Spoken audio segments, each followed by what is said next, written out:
ठीक सुना कि अगर जन स्वराज की सरकार बनी और हमारी बात उसमें सुनी गई तो 15 मिनट में शराबबंदी को कूड़ादान में डाल देंगे। क्यों डालेंगे उसका मैंने पूरा आधार भी दिया। दुनिया में किसी भी समाज में, देश में, राज्य में आज तक इस बात का प्रमाण नहीं है कि शराबबंदी के जरिए समाज का भला हुआ हो। और ये प्रयोग बिहार में नहीं हो रहा है, पहले अमेरिका में भी हुआ है, कई यूरोपियन कंट्रीज ने यह प्रयास किया, इस देश में भी अलग अलग राज्यों ने प्रयास किया, किसी को सफलता नहीं मिली।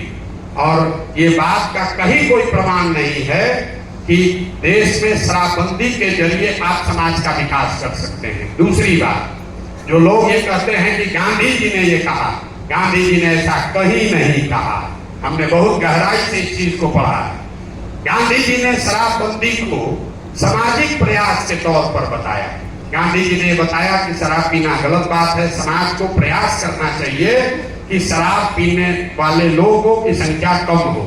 गांधी जी ने, और हम रोज चुनौती दे रहे हैं गांधीवादियों को भी, और इस देश में जो यहाँ राज्य में जो सो कॉल्ड नीतीश कुमार है उसके सलाहकार हैं, कि आप मुझे गांधी का लिखा हुआ वो लाइन दिखाइए, वो वाक्य सुनाइए जहां गांधी जी ने कहा है कि सरकार को कानून बनाकर शराबबंदी लागू करना चाहिए। गांधी जी ने ऐसा कभी नहीं कहा। ये तो ऐसा हुआ कि गांधी जी ने कहा कि शाकाहारी होना अच्छी बात है, और सकल सरकार कहे कि गांधी जी कह रहे थे कि शाकाहारी होना अच्छा बात है, इसलिए कानून बना दो, जो आदमी मांसाहार करेगा उसको जेल में डाल देंगे।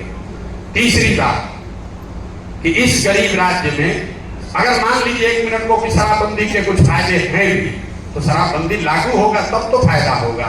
शराबबंदी लागू कहाँ? शराबबंदी के नाम पर शराबों के दुकान बंद कर दिए गए, होम डिलीवरी चालू हो गया। तो आप अमेजोन से सामान खरीद रहे हैं तो सामान बिकना थोड़ी ना बंद हो गया।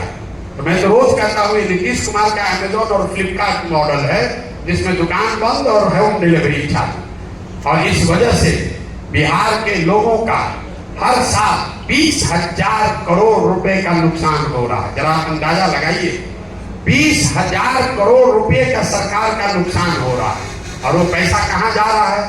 वो पैसा जा रहा है भ्रष्ट माफिया के पास, भ्रष्ट अफसर के पास। और यही नहीं, पूरा प्रशासन, जो ये लॉ एंड ऑर्डर की समस्या आपको दिख रही है, ये 16 से बिगड़नी स्थिति शुरू हुई, क्योंकि पूरा प्रशासन, पुलिस व्यवस्था सिर्फ शराबबंदी लागू करने, शराबबंदी से पैसा वसूलने, शराबबंदी को छिपाने, शराबबंदी को बढ़ाने में लगा हुआ है।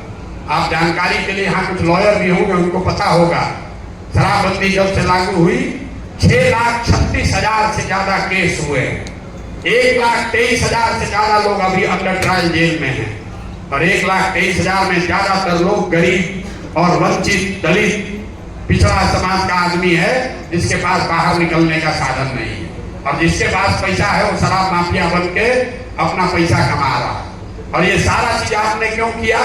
महिलाओं के नाम पर। तो सबसे ज्यादा प्रताड़ित तो महिला ही है। जो 1,23,000 लोग जेल में हैं, तो उस घर की महिला से जाकर पूछिए कि कैसे खाने का और कोर्ट का चक्कर लगा रही है, और जो भी घर में बर्तन बासन बाकी है वो भी बिक गया। तो इससे इसका ना कोई इस पॉलिसी का कोई आधार है, ना इसका कोई मॉरल रूटिंग है, ना इसको आप जमीन पर लागू कर पा रहे हैं। 20,000 करोड़ का नुकसान अलग हो रहा है, महिलाओं को क्षति अलग हो रही है, और युवा जो है जिसको शराब के धंधे में आपने लगा दिया। गांव गांव में लड़के शराब का अवैध काम कर रहे हैं।